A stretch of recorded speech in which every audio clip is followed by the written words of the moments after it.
Hi, and welcome to Psychic Today. I'm your host, Jill Roberts, and I have an exciting prospect for everybody. If you use the Anchor app, which you can find in the iOS and Google app stores, you can actually leave me a voice message with any questions you may have or any ideas for further episodes. So please definitely download Anchor. That's Anchor or you can do it online. If you have a question, you can always just leave it in the voicemails, and I will get them as soon as they come through.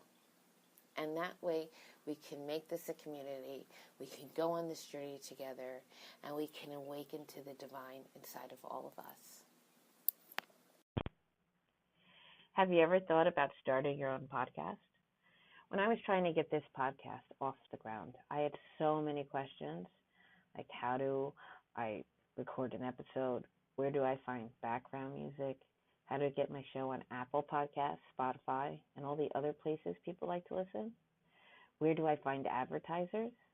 The answer to every one of these questions is really simple: Anchor. Anchor is a one-stop shop for recording, hosting, distributing, and monetizing your podcast. And best of all, it's 100% free and 100% ridiculously easy to use. Literally, it's a push of the button. I can't express how easy it is to get your content out there, because as podcasters, we have a tough enough time dealing with our content, let alone dealing with technology and the confusion of paying to have it done. With Anchor, it's free and it's easy. And that's the most important thing, because I care about content. I want my content out to you. So if you've always wanted to start a podcast, go to anchor.fm/start. That's ANCHOR.FM/start. To join me and the diverse community of podcasters already using Anchor. That's anchor.fm/start. I can't wait to hear your podcast. Hi, and welcome to Psychic Today. I'm your host, Jill Roberts. And today I want to talk about a couple of things. I want to talk about what's going on with me and the awakening process.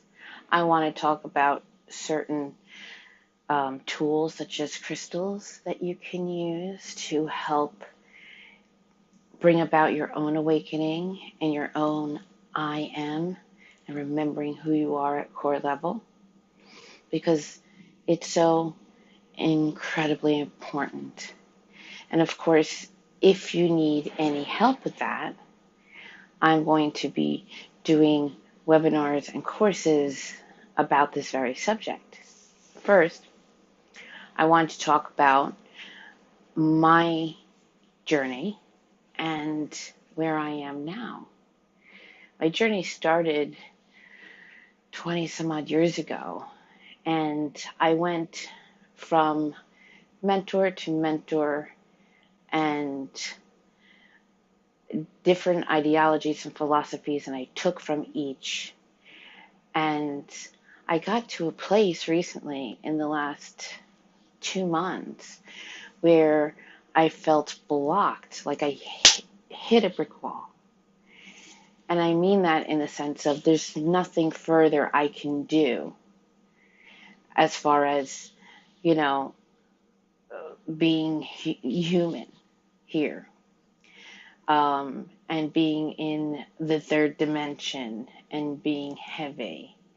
I'm a spiritual being having a human experience like we all are, but, I've opened up all of my clear sensibilities.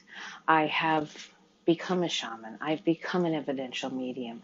I've become, I've mastered all the divination tools, tarot, pendulums, you name it. And it just wasn't not that it wasn't satisfying anymore, because of course reconnecting someone with their loved one who's passed is more than worth it.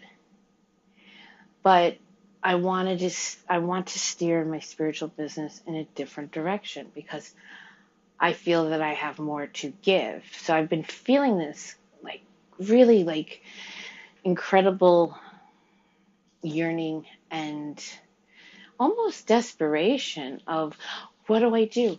Where do I go? Who do I learn from now? Because I've done it all.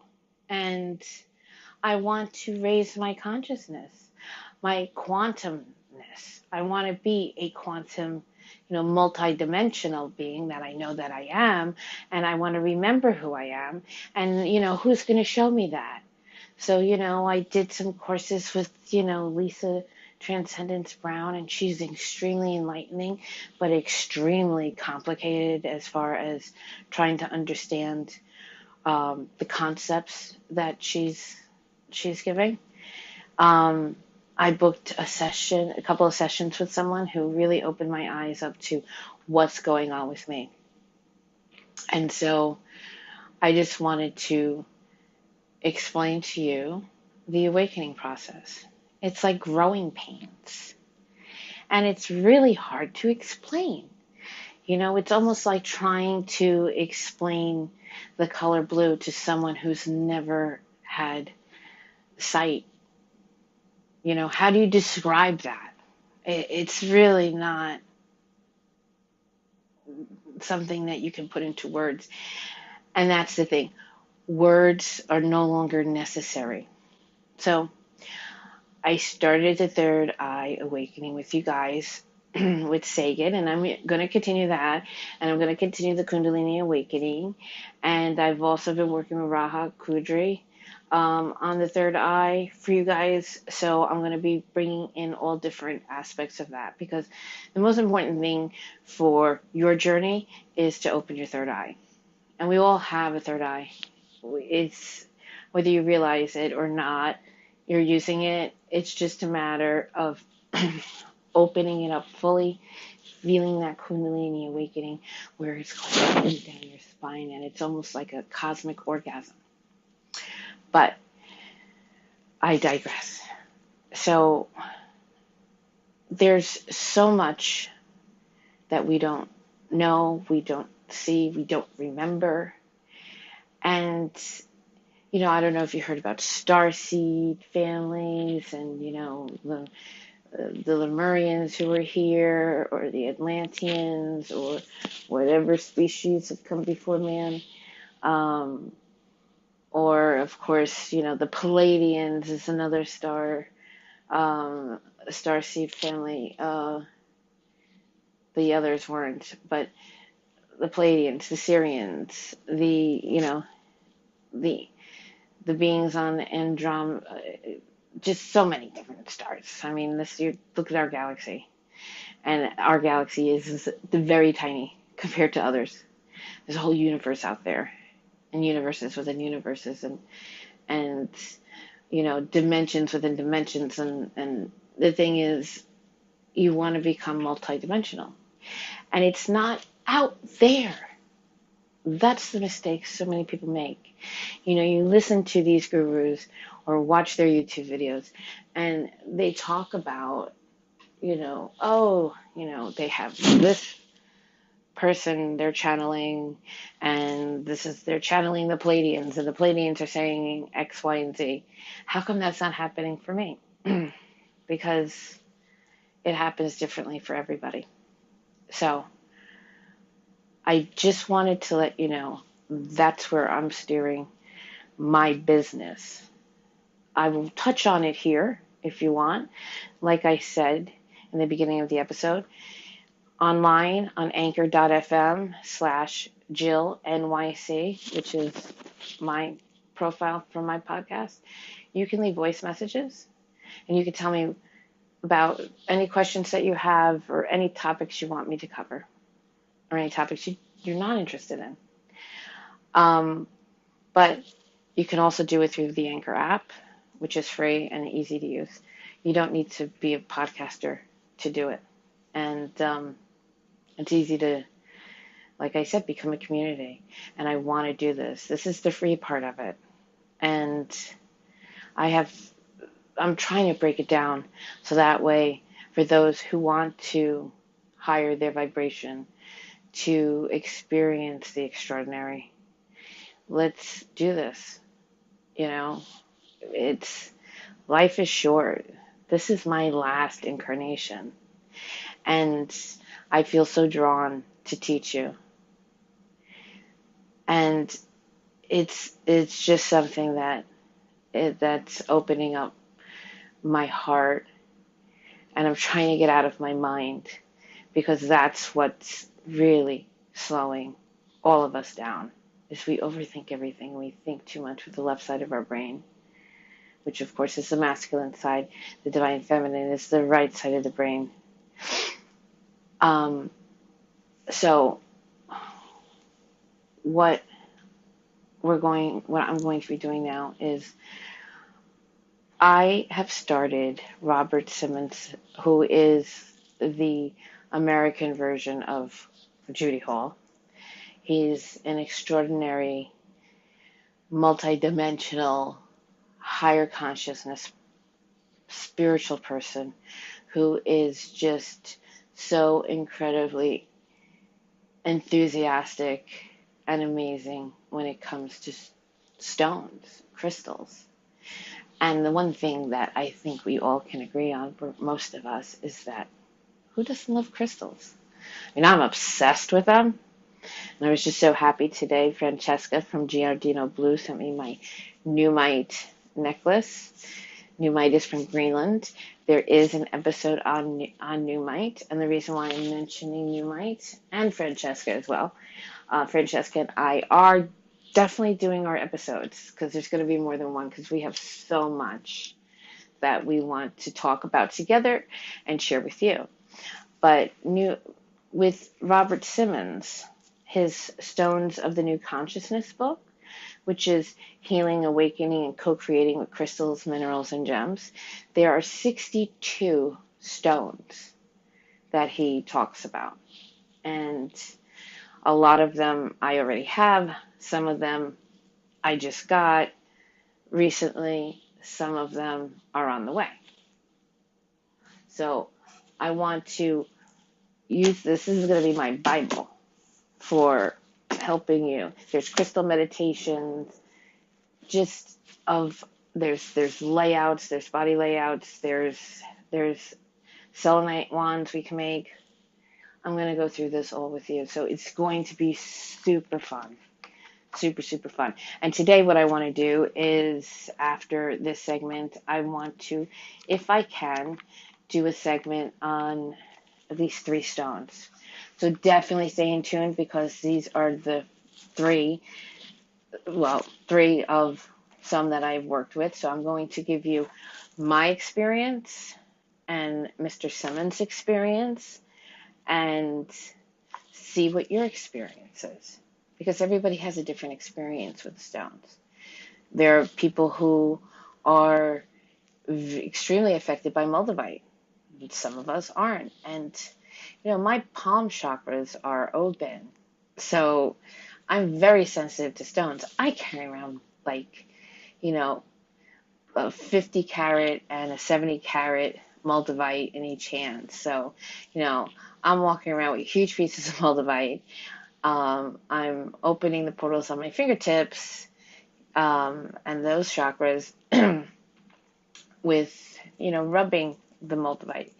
So if you have a stone at home that's not tumbled, meaning shiny and round, if it's a quartz cluster, that's fine. You can use that, because they have sharp tips and they have facets, so that's always good. Or if you have any Lemurian seed crystals or wands, you can use those, or any natural raw stone that you may have that has a kind of rough surface.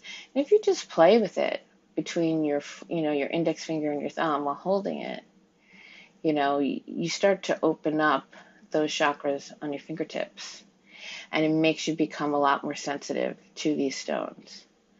So I'm going to go through the basically an introduction to Stones of the New Consciousness and the 62 of them, and what Robert's doing in this. You can also look him up online. He has on YouTube, he has like a 6-part course that he videotaped and gave. It was actually like a workshop on these particular stones. And he goes through different meditations and different ways to use them and backstories and stuff like that. So if you just type in Robert Simmons in YouTube, you can find that there as well. So in the book, he selected 62 stones that seemed to be most aligned with the emerging of the new consciousness. And because the premise of the book is that stones are the physical aspects of spiritual beings and became the new consciousness, is one of the relationship and co-creation. He felt the need to revisit the stones in a way that went deeper and attempted to give them a fresh look. He's worked with these for many years. And so he wanted to come back to it with fresh eyes and fresh feelings. So what he did was, it's kind of in a layout like the other book he wrote, the Book of Stones, where it gives you the background of the stone, but he's added new attunements to it, which is what he did was he recorded himself sitting with the stone in meditation and gave what he felt. So it's amazing, especially after you've been working with especially particular stones, because everybody has their favorite, to go back and go over them again. This is going to be interesting and fun. It's doing this is far more important, I feel, than some of the other stuff we're working on, because your multidimensionality is inside yourself, and that's what is most important. Now, when you get a new stone or a crystal, I'm going to just call them stones because it makes it easier.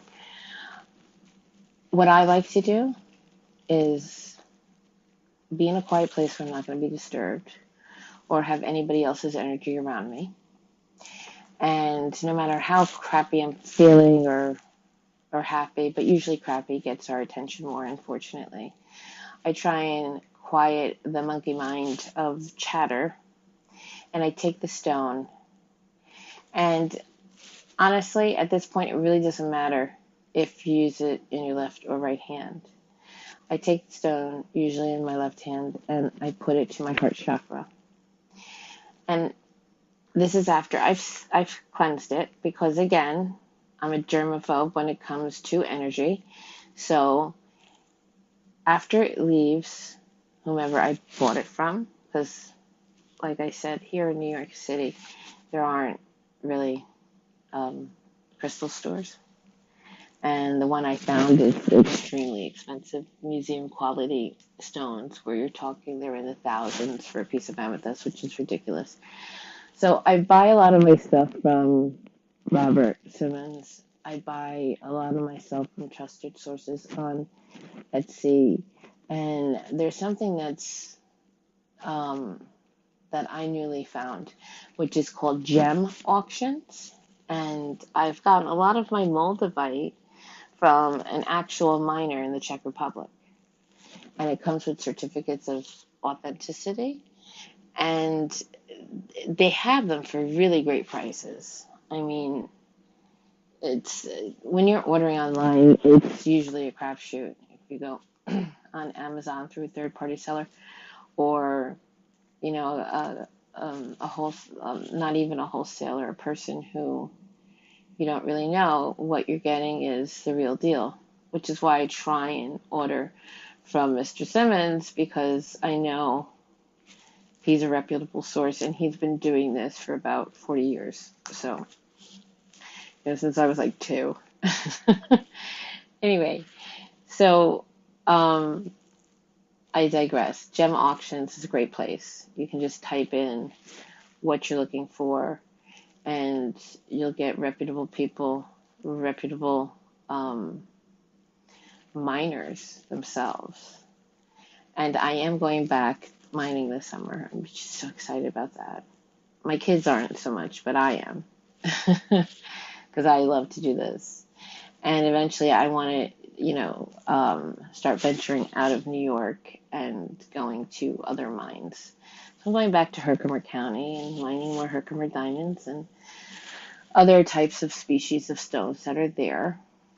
But anyway, when you get a stone and then you've saged it, because you don't know, every person who's touched the box in transport, between the person who's packed it to and handled it to, the postman on their end, whether it's going via ground transportation or air, doesn't make a difference. They're touching it. Then the postman on your side is touching it, or UPS or FedEx or whoever. And then it's getting to your house or your apartment building in my case. So it's being left, and people coming in and out, walking by, getting their mail, whatever mood they're in, it's going straight into my stones.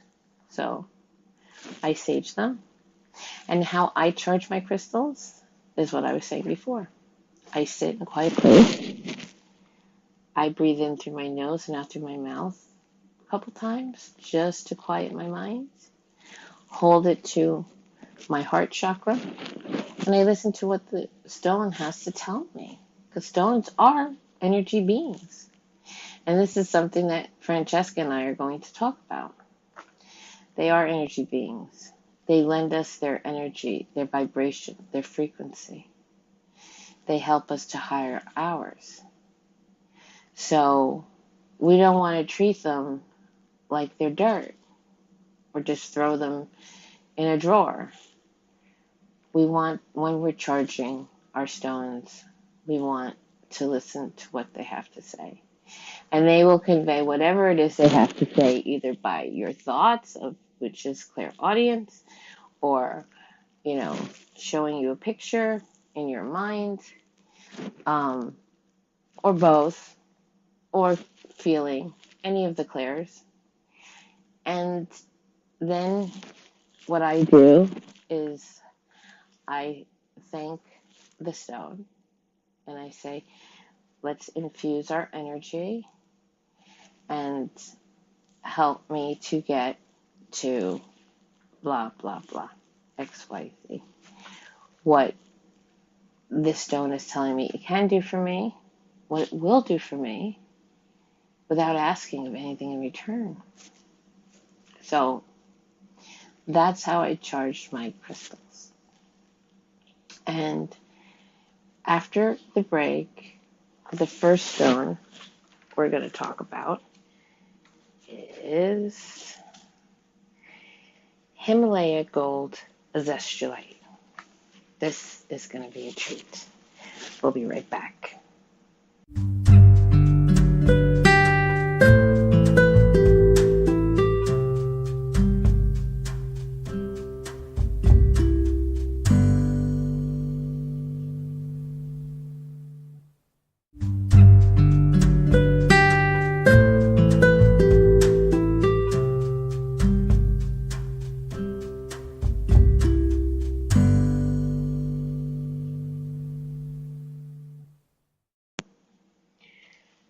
And we're back. So now we're going to talk about Himalaya Gold Azeztulite. So some of the keywords is creative manifestation through the will, co-creating with Sophia, kindling the great central sun in the heart, filling the light body with gold light. And Sophia, if you're wondering who that is basically Gaia, Mother Earth. And that's what Robert Simmons refers, that's the name Robert Simmons refers to as that, is Sophia.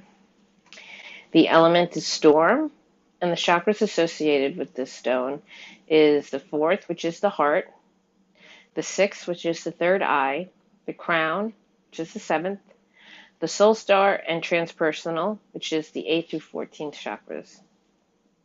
Okay, so here's a little background on it. Himalaya gold azeztulite was discovered in 2008, so it's fairly a new stone. In the regions near the Himalaya mountains, thus the name Himalaya gold.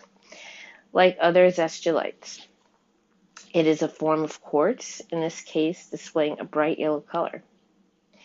Himalaya gold azeztulite emanates azeztulite's whole pattern of energies, and one of its special qualities is it resonates with the solar plexus chakra. This is the seat of power and manifestation in human beings. As with other conditions we carry from the past, within the solar plexus are patterns of limitations that they end up severely restricting our capacity to create. So we literally don't know our power. And in the past, this may have kept us from abusing it. Yet, with evolution into expanded awareness comes the necessity of taking up our full range of potentials. The arrival of Himalaya gold azeztulite coincides with the beginning of our development of new capacities for creative manifestation through the will. The stimulation of the solar plexus in alignment with the seat of vision in the third eye chakra is an important aspect of this activation. And you need to remember, we manifest at the speed of thought. So if you're constantly having anxious or worrying thoughts, you're bringing that into reality, and you're bringing that into your physical experience here. So if you find yourself thinking negatively or using the words I hope, I need, I think, just hit yourself on the top of your forehead. Stop. That way, it's just, you'll catch yourself. And instead, use I know, I am, and I can. All right? So as far as manifestation goes, just remember, what you think is what's going to be your reality. So you can very much have hell on earth if you're a person who is, constantly thinking about what could be, should be, or, the whole coulda, shoulda, woulda, or about something that's beyond your control. Because there's a lot of things beyond our control. And in becoming multidimensional, you actually have to do things backwards.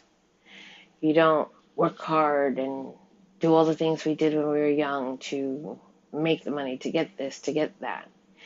You actually have to know what you need to do and trust that it's going to happen, and how it's going to happen is really none of your concern. You just got to get there and do it.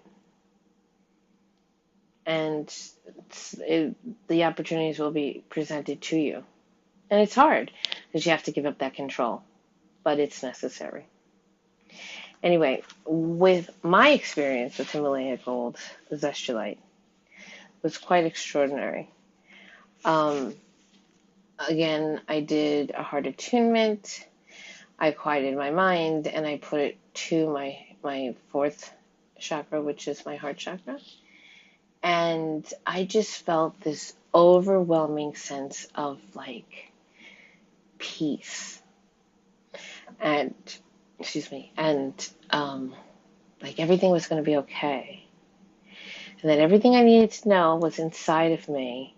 So there wasn't really much more I needed to do as far as, seek out any more mentors, because I'm done with all of that.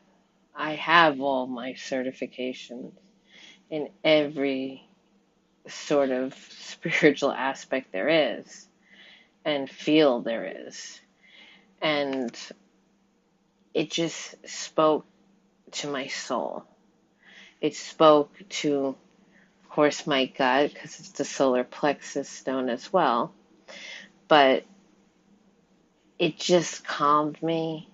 It was soothing, yet very high vibrational. You know, it kind of like came in the way a person's loved one would come in and just say, "Excuse me, I'm here, and this is what is I can do for you, and this is what we're going to do together." So that was really amazing. And now I'm going to read the new attunement of what Robert said happened to him.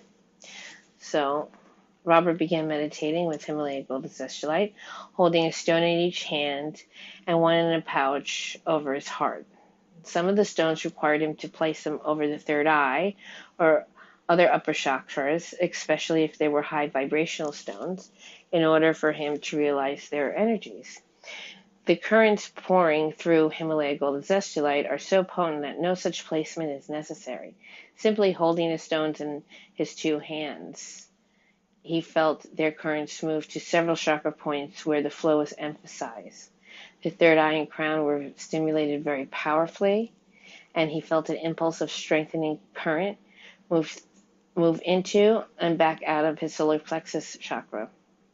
Relatively few stones reverberate so strongly in the solar plexus as does Himalaya gold azeztulite, and those that do rarely emanate the high-frequency currents as powerfully as Himalaya gold azeztulite does.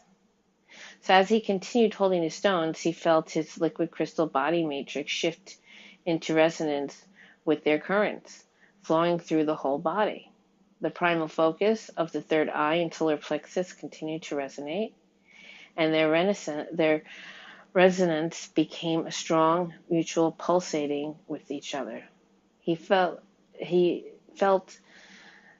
the sense that Himalayan gold azeztulite potentiates the power of creating, which is latent in us and is an essential part of our coming destiny. The solar plexus currents were enhanced and strengthened by putting his attention there, and his resonance with the stone became something he could influence through his will. In fact, he believes that it's possible primarily because of an enchantment of the strength of his will forces, brought about through the currents of these stones. One of the most amazing capacities we have as human beings is the will. We can choose what we do. This gives rise to both exhilarating freedom and terrible difficulty, since our free will allows a myriad of errors. Another mixed blessing is our limitation. We do not, quote-unquote, create our own reality, at least not in a direct way. Yet, when we create, the will is always deeply involved. In his view, it's the activity of the will, both the hard of the doing and the soft will of agreement or surrender, in union with our visionary capacity that comprises our gesture in the activity of creating. He refers here primarily to the individual conscious will. There's more to genuine creating activity than our own self-aware aspirations.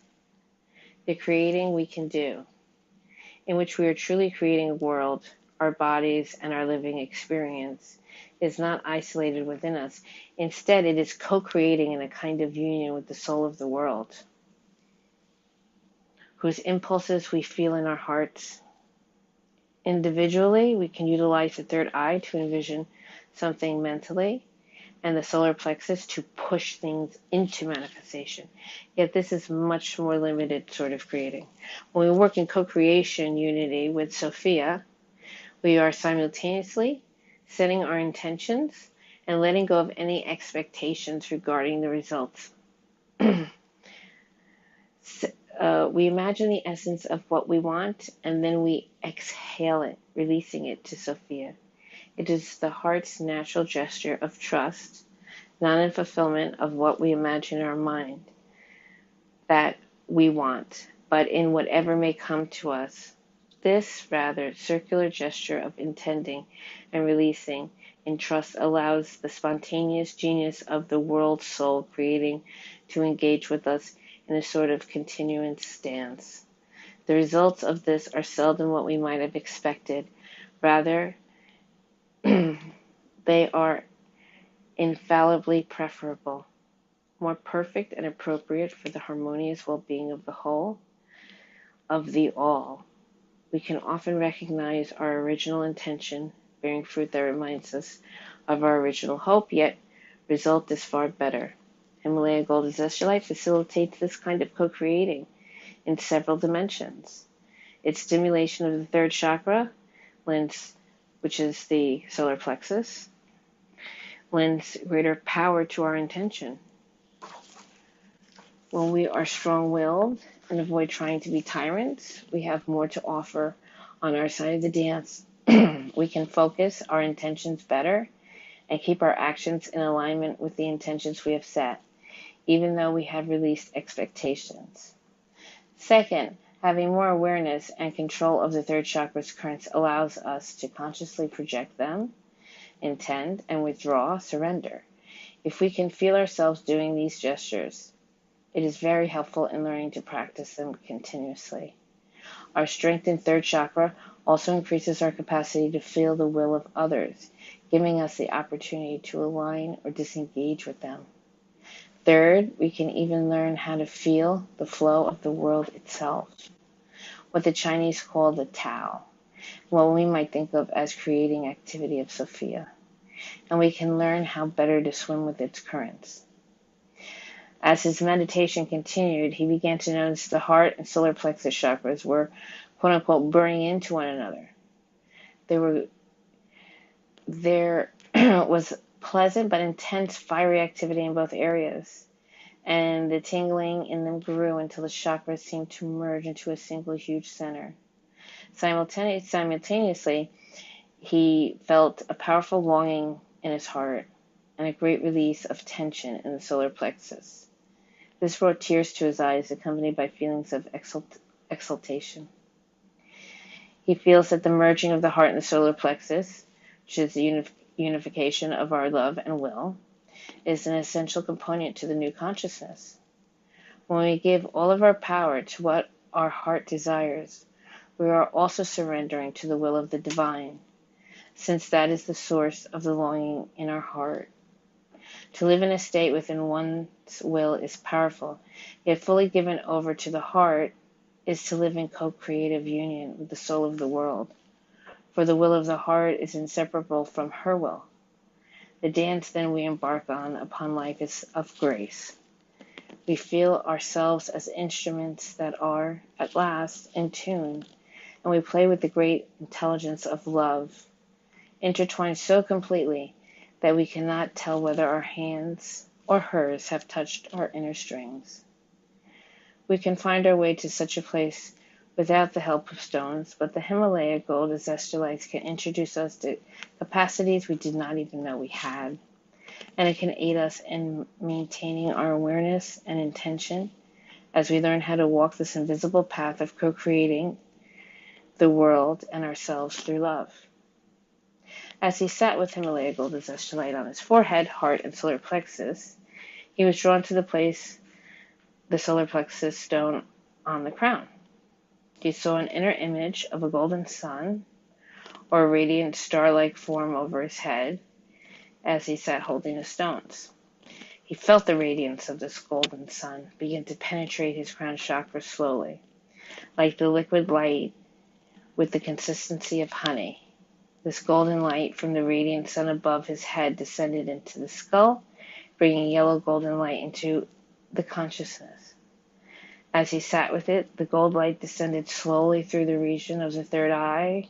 As it descended, he began to inwardly see a field of golden light. The felt sense accompanying this was one of quiet bliss, a kind of soft willingness to allow the experience to unfold. The gold light continued its descent and reached the area of his mouth, making it more of an effort to dictate, in part because his consciousness was most interested in tending to the gold light. The descent continued, reaching the throat, filling it with light, making his breathing through the throat a great pleasurable sensation.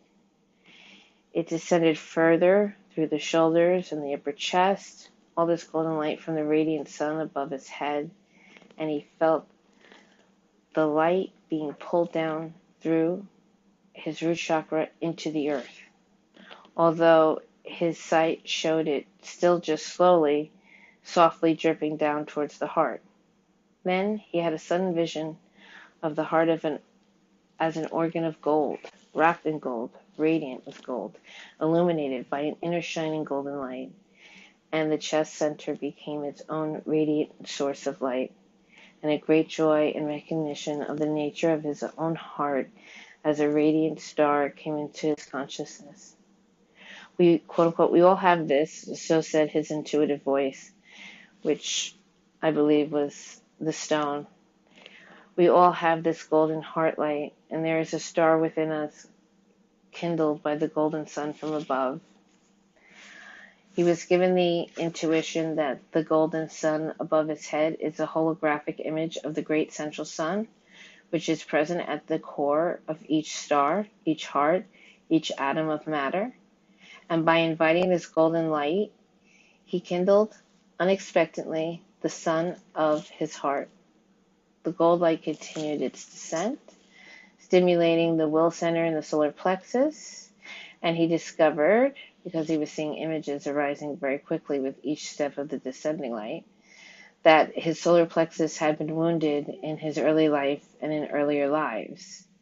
His will had been broken and overturned by violence in other lives, and he had been a fearful child in this life because of it, and because of like happenings in his childhood years. As the golden light descended, he felt as though his third chakra became a more powerful beacon that shined out from him. It felt as though the broken ray of will was repaired, and now in gratitude or appreciation, his will center seemed to turn up the heart as if to ask its will, the radiant light of the heart stone. The golden light dropped further to the second chakra, and there he felt a kind of soft, pleasurable glow. And the intuition was that the chakra will strengthen through imagination and play. Finally, the golden light reached his root chakra and flowed from there down into the legs and the feet and then to the earth. It was a great moment of completion, and he was flooded with gratitude. He sat for some time, filled with radiant gold, aware of the star above his head and its counterpart in his heart. He was aware of the ray of will now held within him, but prepared to extend out to any commitment or choice he might make. He was reminded that many years ago, a meditation with Moldavite brought forth a more abrupt and in some ways more amazing link with the golden light. Yet in both cases, there was a sun in his heart, and in both cases, he was filled with gratitude and joy. In this case of his attunement with Himalayan gold Azeztulite, there was more of a sense of walking with a kind of sure-footedness that he didn't feel with the Moldavite experience. This may be from the more stable golden light energies of this stone, or his level of experience now, perhaps. Nonetheless, this descent of the golden light is accompanied by a great feeling of having been blessed, and it is a door of this Himalaya gold Azeztulite seems very well suited to open. There was a strong sense of clear-headed awareness which arose as he held the stones. He felt that there is a clarifying quality for the consciousness emanated by Himalaya gold Azeztulite. It is also a stone that makes the heart happy when the eyes behold it. He feels this is because its a bright yellow color somehow reminds the heart of its own true radiant nature, which is often veiled. Himalayan gold Azeztulite speaks to him. I call out to the seat of your sovereignty, the throne of the heart, to awaken the one that dwells within. I invite all noble citizens of your inner kingdom to awaken and serve the One. So that's what the golden Azeztulite at the end spoke to him. And it's an amazing experience. So he goes into it, of course, in the book, as I have read to you, in extreme detail. I kind of generalized what I felt because I don't want you to feel that you need to feel exactly the same way. You're going to feel differently. You might feel some of the same things. Like I felt some of the same things that Robert did, but some, I didn't. It spoke to me differently. And that's the great things about stones. They speak to us all differently because we all need different things. We're not, the same person with the same problems or the same everything, even though we are all connected, yes, on a quantum level. But we're all going to experience things differently, So do the heart attunement when you're charging your stones, especially when you first get them, or if you want to go over them again like Robert did and, give it a fresh look with a new set of eyes, so to speak, and see what comes to you. When we come back, now I would like to talk about Fulgurite. So stay tuned.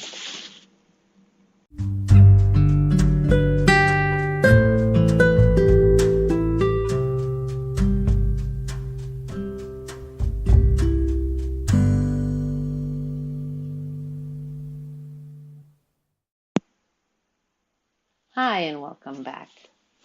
So the next stone, so to speak, we're going to be talking about in the 62 stones is Fulgurite. And if you want to see what a picture of Fulgurite looks like, on my blog website, Psychic Medium, NewYorkCity.com, it's not the website of my services. It's a website that has my blog. It does have my services as well. It would take you to that page and other things about me and about the work that I do. So it's Psychic Medium, NewYorkCity.com. And if you just do a search under Fulgurite, you'll see I did an article on it and pictures of Fulgurites I had in crystal grid and what they look like. Okay, so what Fulgurites are, they're glassy tubes formed by lightning strikes on sand. So basically, lightning hits the sand and it creates these like glass-like tubes or branches, they kind of look like. And the sand adheres to the glass tube. So, of course, they're very high vibrational. They're very delicate, but they're amazing to work with, especially if you're into shamanic work or journeying. They really help with that. The event that creates a fulgurite is characterized by a huge release of energy. The lightning carries extremely large amounts of static electricity, which is, discharged in a very small spot on the sand. And the temperature of the lightning has been calculated to be hotter for that moment than the surface of the sun. The heat is intense enough to vaporize the sand at the center of the strike and to melt the material around the edges. The tube is formed from the melted sand, and the hole down the middle is created by the vaporized material. Many fulgurites that have been gathered from beaches and deserts are 1 to 3 inches in length, so they're not really that big, and they're less than an inch in diameter. However, some specimens can be as long and as thick as a human arm or leg, but most of them, for the most part, are small. And they can look like I said, branches, tree roots. It's nearly impossible to unearth these intact, which is, I think, another reason why they are on the smaller side too, besides the fact it's hitting a small spot in the sand. The fulgurites, I've used some from the desert and I've used some from beaches. And the ones I've gotten from Florida are, I prefer them than to the desert ones. Um, they just work better for me. Might be different for you, but I thought I'd give you that um, just, in case you go online and you want to get one. And they're not expensive. Um, you can even get them on eBay because they can't fake them there. Um, I would definitely get them from Florida if you can. Um, so they're formed in a single powerful event rather than growing slowly over extended periods of times like crystals do. And it may have something to do with the intense energies and experiences that people report from their encounters with these stones that make them so high vibrational. So, you know, they're the most powerful stones for manifesting visions through the strength of prayer. The lightning energy, long believed to be the touch of the divine, still resides in them, and they can act as magnifiers of one's clear intention, building a powerful resonance between oneself and the latent powers of the higher worlds. One recommended technique for working with Fulgurite for manifestation is to sit for a while in meditation and deeply visualize your prayers or your intentions. And then put the Fulgurite tube, to your lips and exhale through the tube, blowing your prayers to the divine. While doing so, imagine the energy of the lightning moving in reverse, pulling itself back into the clouds along with your prayer. Then see the answers to the prayer falling in a deluge of manifestation, overflowing the streams and rivers of your world, irrigating and nourishing your life. Fulgurites, of course, work well with moldavite, Tibetan techites, herderite, azeztulite, phenakite, dambarite, and brookite.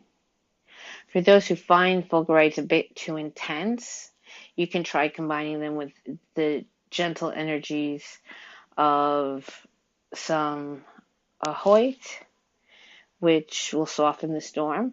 For interdimensional travel, you can use merkabite calcite, herderite, scolasite, phenakite, or naturalite. You can add to it. And it's great in a crystal grid as well. And I don't know if we've talked about crystal gridding yet, but you can do small grids, either on cloths with sacred geometry, or you can do a meridian grid around yourself.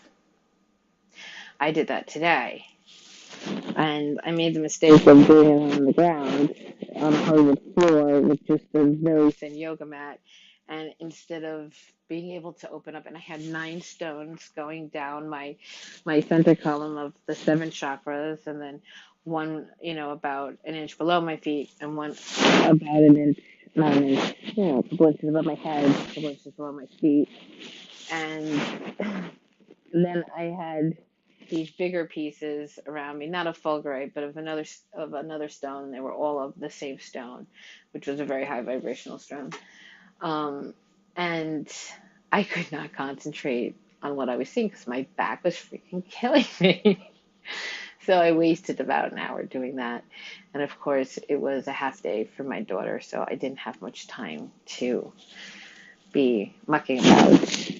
I do have a big enough bed where I could have done all of this in the comfort of laying down on a bed as opposed to a hardwood floor. If I had carpeting or something thicker than a mattress, I would have used it on the floor. But anyway, so in Robert's new attunement, he talks about friends who are involved deeply in shamanic work have referred to fulgurites as petrified lightning. And not just shamans refer to it as petrified lightning. You can actually, when you're looking to buy a piece, look up, you can search for petrified lightning, and it will come up as a fulgurite. And this expressive image of fulgurite is used in understanding the spiritual qualities of these unique formed objects. He began his meditation with fulgurite with holding 2 large specimens, one in each hand, and wearing a third piece over his heart. And he soon felt a very fast tingling energy filling the entire volume of his hands, front and back, heart, his interior. The sense was rapid communication between the spiritual world and the cellular level of his body.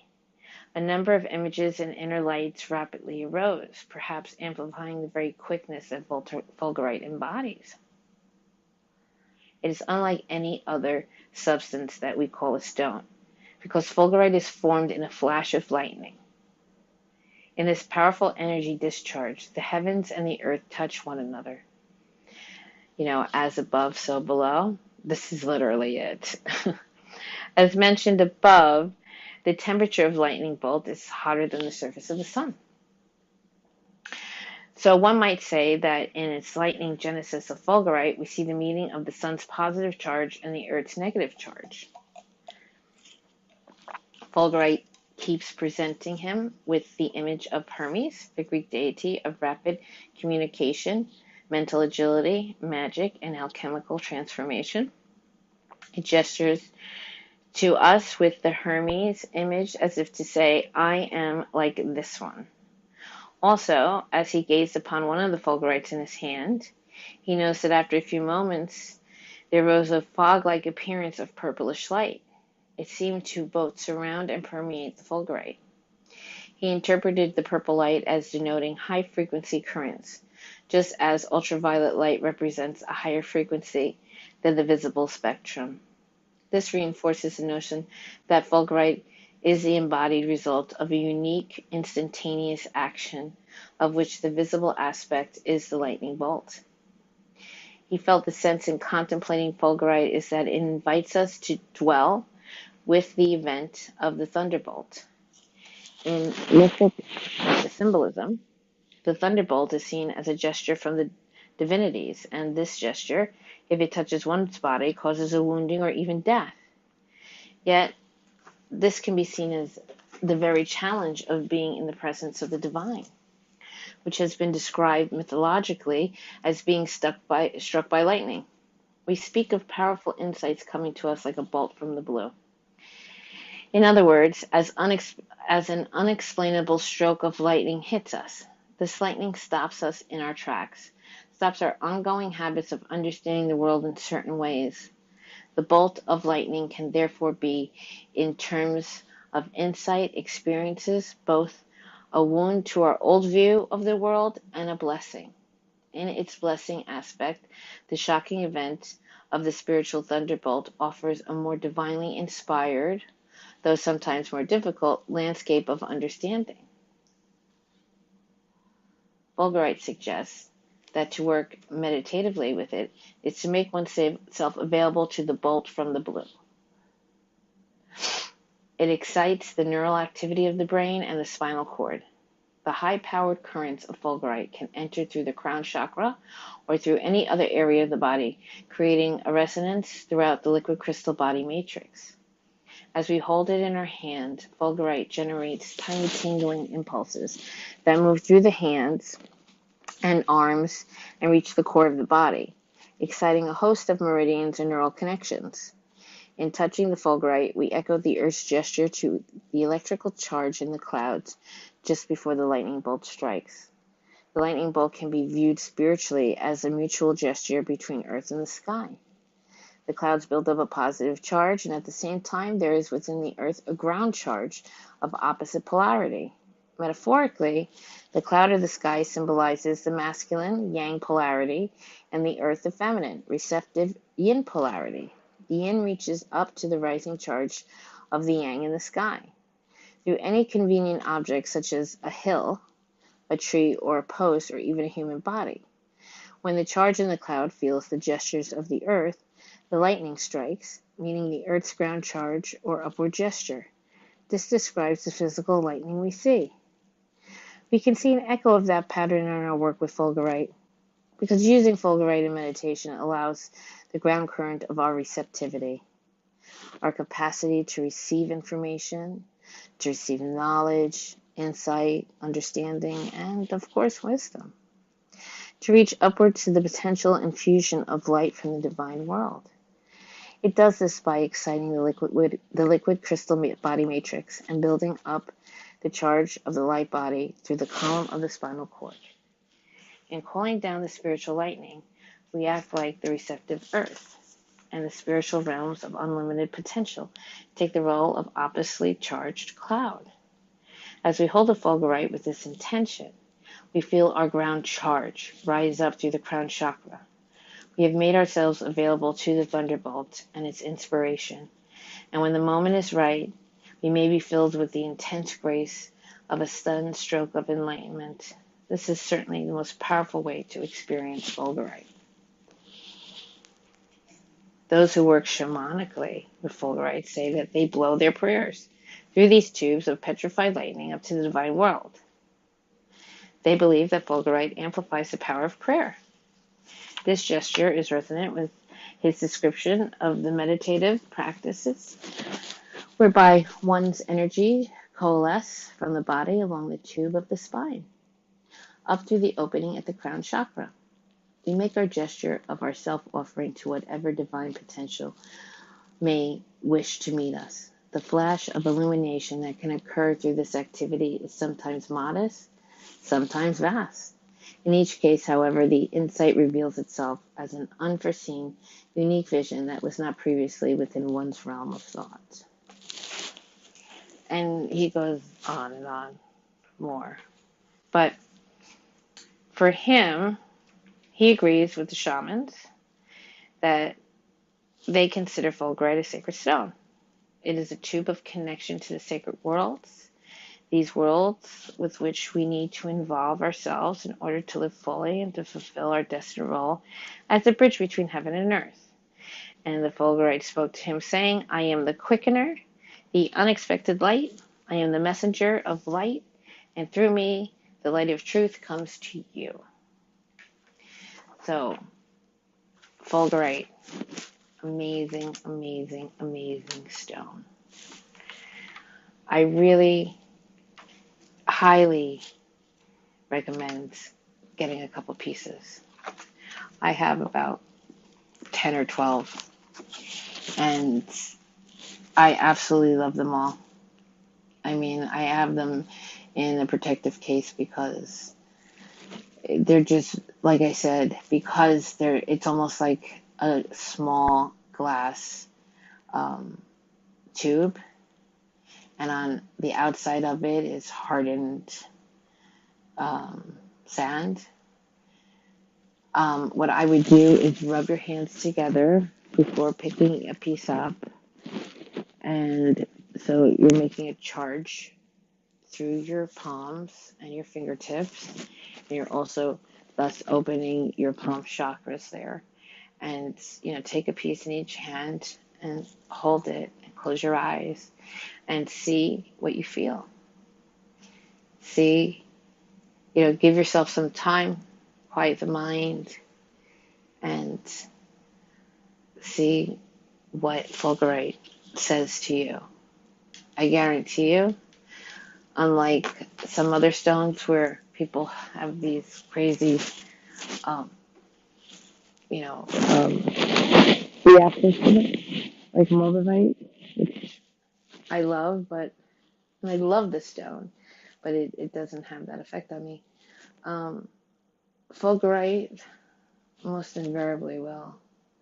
So, definitely check out moldavite and Himalaya Gold Azeztulite. If you're looking for Himalaya Gold Azeztulite, leave me a voicemail through Anchor, and I will give you the link to Robert Simmons' website because he has a world labyrinth of different types of azestulites, and that is the only source I would consider purchasing them from.